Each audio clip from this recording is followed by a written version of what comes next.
Hello, everyone. Welcome to Romans, the Big Picture. We're going to be studying this phenomenal letter that Paul wrote to the Christians in first century Rome.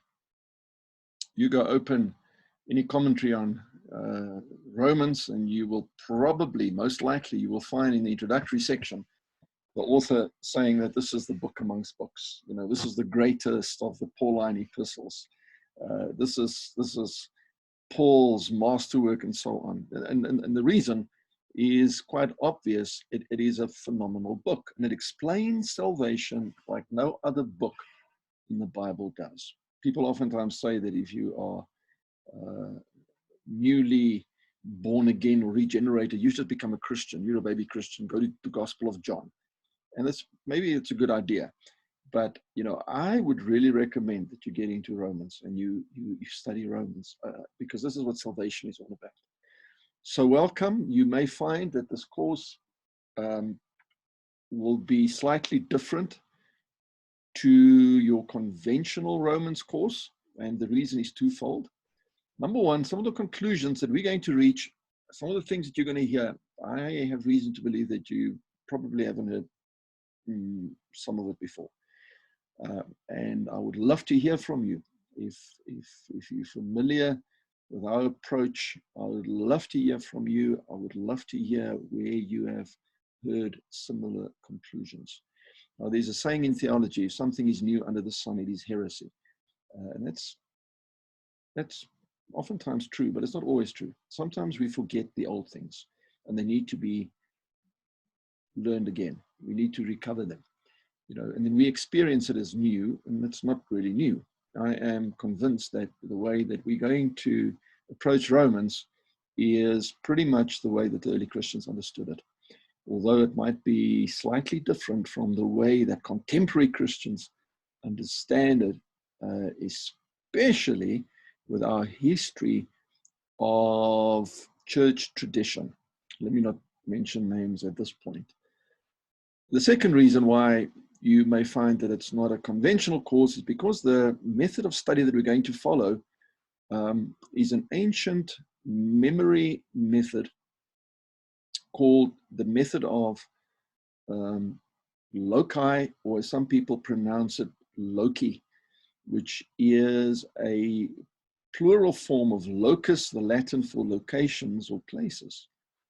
And the method of loci stems from centuries before Christ, and it was a very well-known, renowned method of memorization, especially before Gutenberg's printing press, you know, ever came around. People had to rely on their memory, and the method literally has to do with creating some or other path or journey, or as the ancients called it, a memory palace.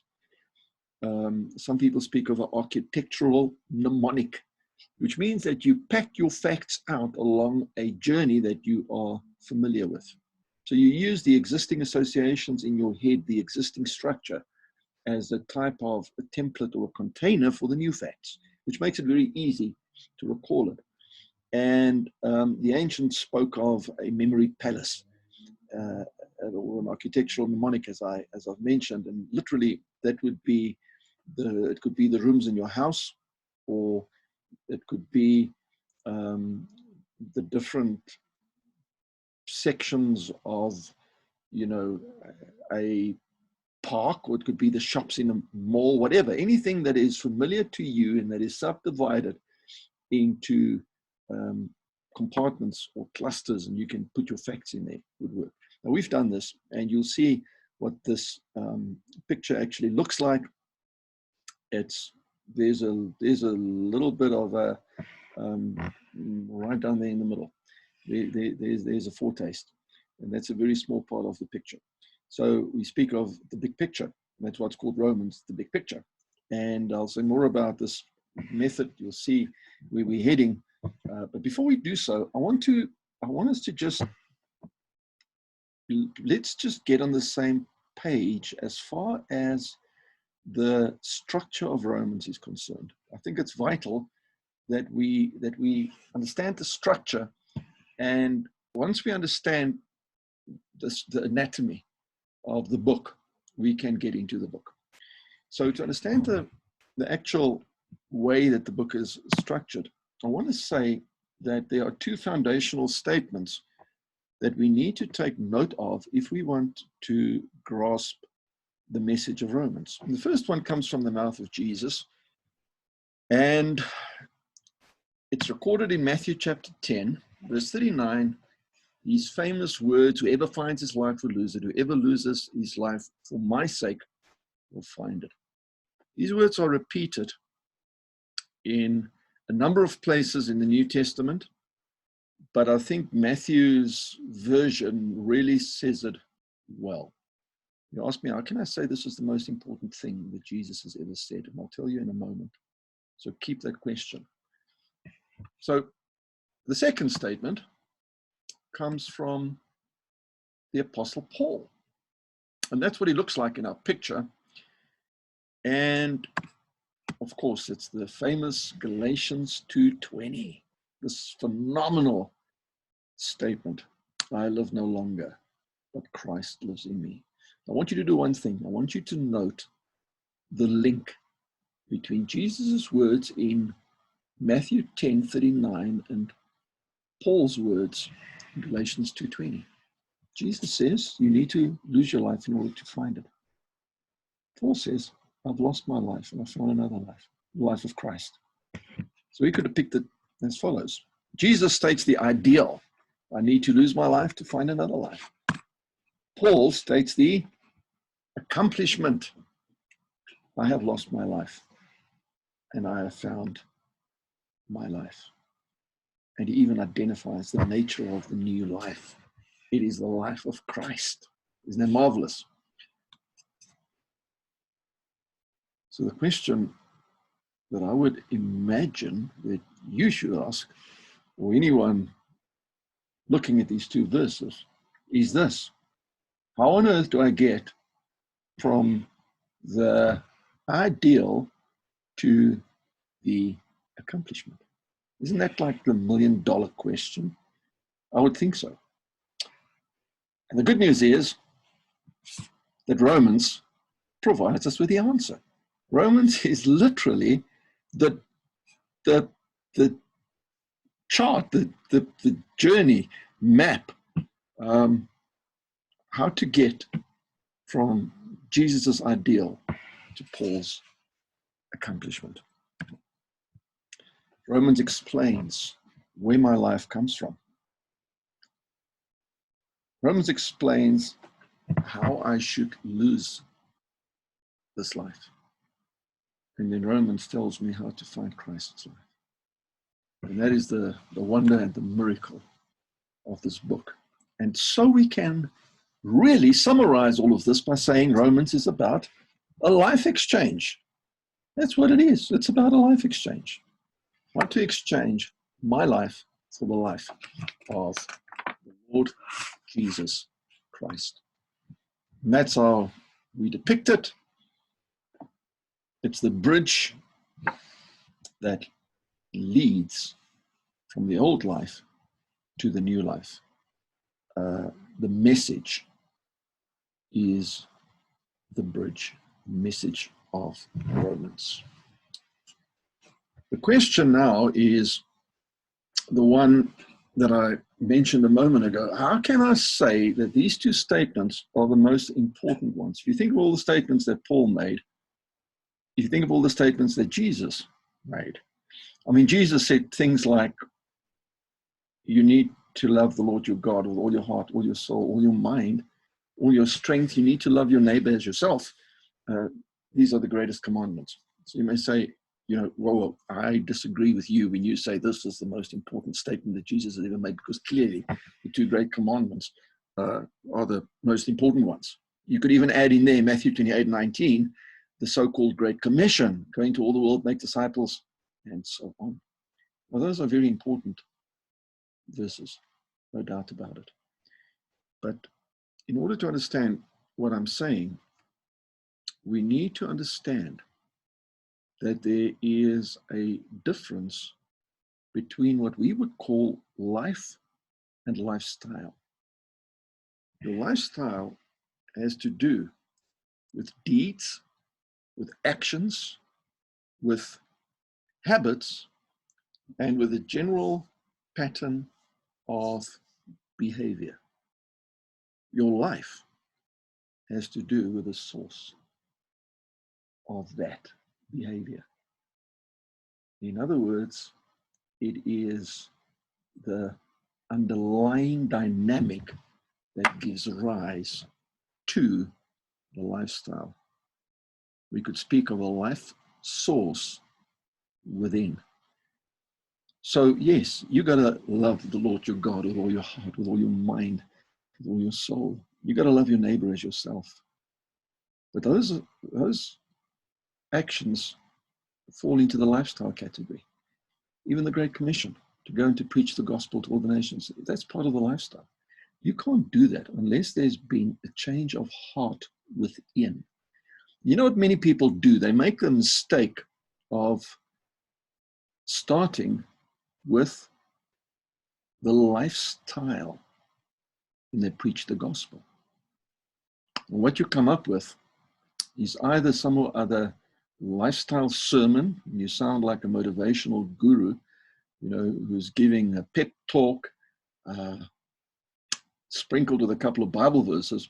Or on the other hand, you could preach a hellfire and brimstone sermon, which really is nothing but moralism dressed up to look like Christianity, where you appeal to people's will, and you tell them to change their behavior. You're still in the wrong category. And there's a depiction of what I'm saying. The life that you need to lose leads to a lifestyle, and it has led to a lifestyle. And the lifestyle flows naturally from the above. On the right of the graphic, as you can now imagine, the life of Christ that you need to find, it leads to a lifestyle that flows naturally from the above. And what I'm saying is actually thoroughly scriptural. You may be familiar with this verse, Matthew 17, are grapes gathered from thorn bushes or figs from thistles? So every healthy tree bears good fruit, but the diseased tree bears bad fruit. A healthy tree cannot bear bad fruit, nor can a diseased tree bear good fruit. That's the moralistic sermons that I've just referred to. It is the imperative, the injunction, the command, the instruction to bear good fruit.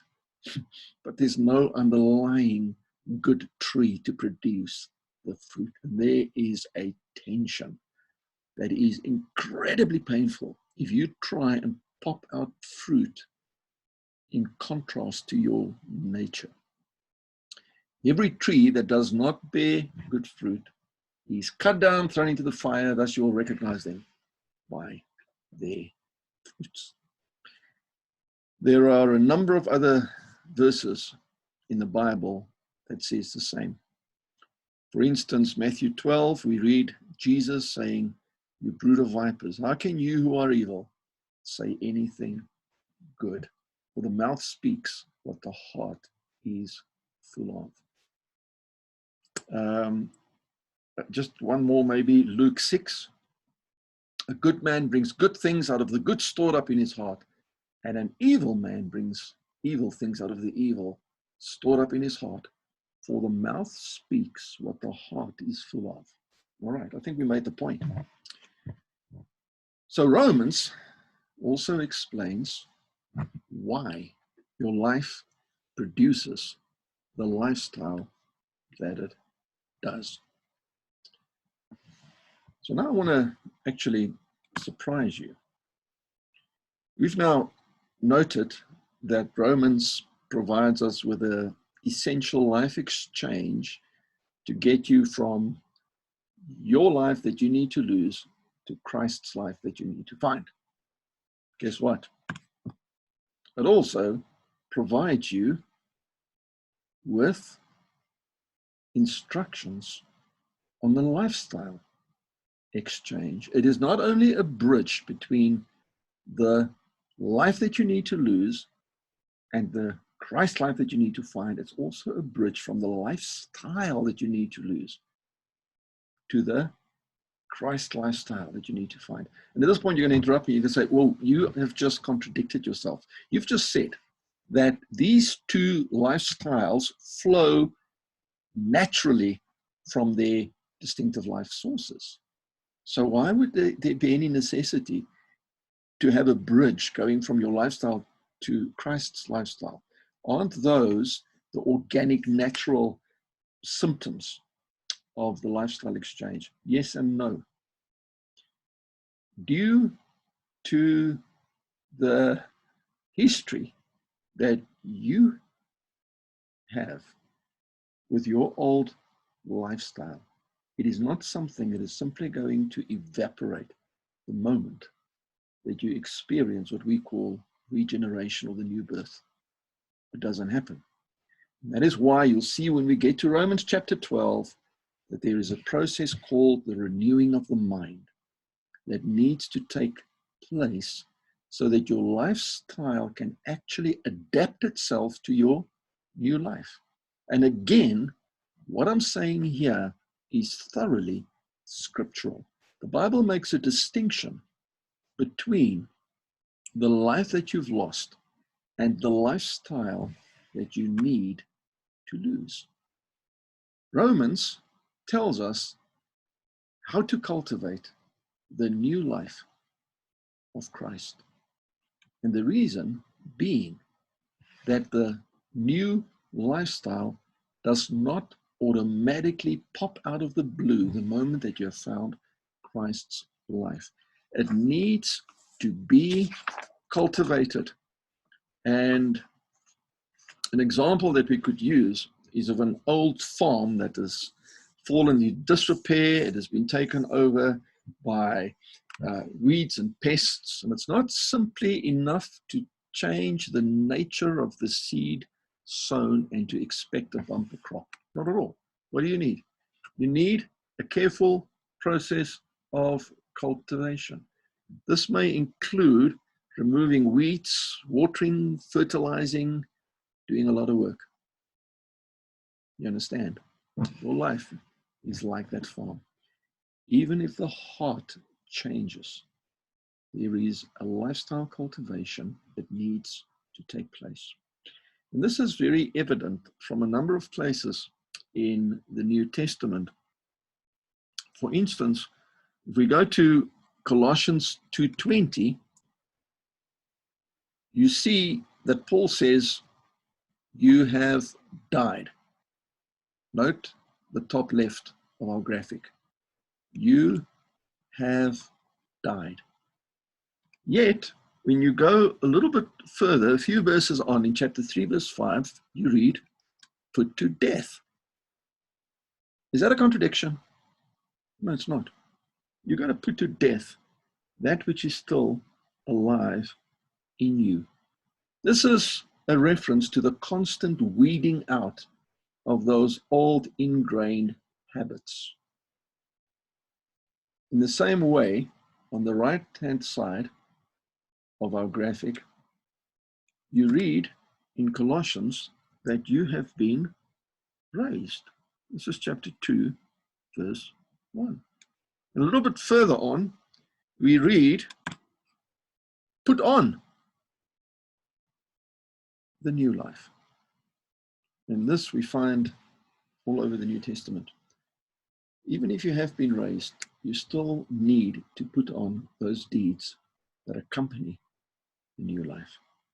And that is why we deal with lifestyle cultivation in Romans to the very extent that we deal with a life exchange.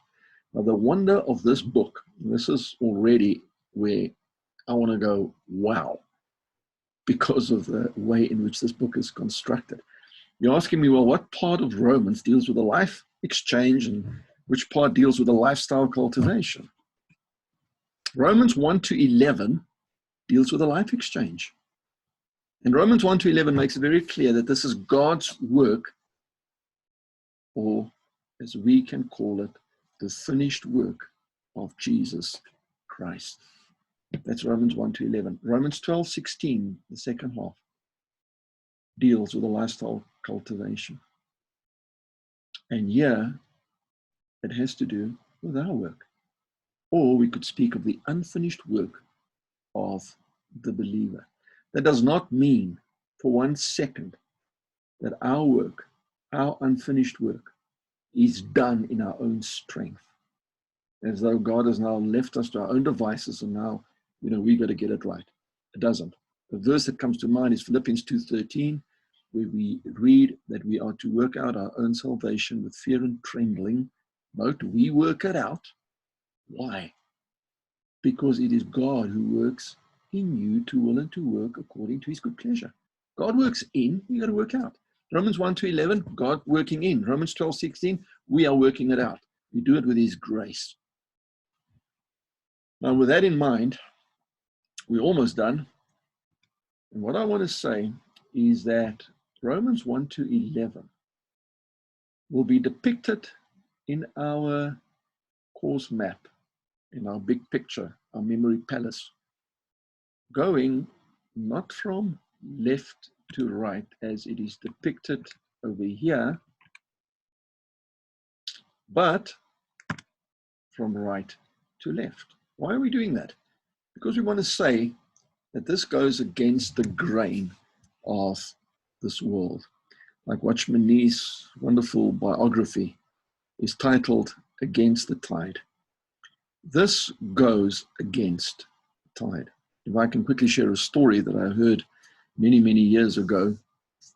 The narrow road, this man explained one day, is in the middle of the broad road. It's not another road. It's like the white line in the middle of a broad road. The difference is that it runs in the opposite direction. And the Bible teacher explained it as follows. Here in South Africa, you know that everybody is rugby mad. He said, imagine it's the World Cup final. And we're playing against the All Blacks, the Springboks. In the last few minutes, the score is equal, let's say 30-30. In the last minute, the crowd is crazy and the tension is killing everybody. In the last minute, we score. And there's the final whistle. And we won the World Cup. Everybody is crazy. And if you've ever been in South Africa at a rugby game, you'll know exactly what I'm speaking about. Okay, so everybody is partying and in a mood for partying. And these tens of thousands of people are streaming out of the stadium, ready to go celebrate. And you're part of them. And as you leave, you suddenly realize, uh-oh, I have left my keys to the car under the seat. And you turn around to go back up to go get them. What you see is the broad road. What you experience is the narrow road. You are going against the flow. Everybody is going this way. You're going that way. That's the narrow road. And so we depict this journey as going from right to left. It goes against the thinking of this world. Then we're going to do a second thing. We're going to bring it down like this to indicate that it is foundational. It's fundamental or foundational to the journey. This has first got to happen. From there to there.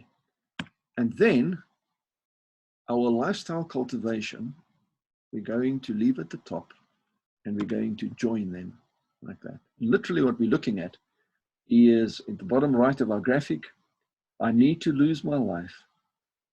I need to die. And a life exchange needs to take place. I need to find Christ's life.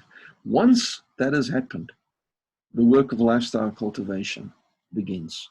We go up, that is where chapter 12, verse 1 begins, where Paul literally says, in the light, in view of God's mercy that I've just explained to you for 11 chapters, this is how you should now live. And then we get to the practical section of the book. And that will take us from our lifestyle to Christ's lifestyle. And that is the story. Thanks for watching. Our next video will continue, and there we will discuss the actual theme of Romans.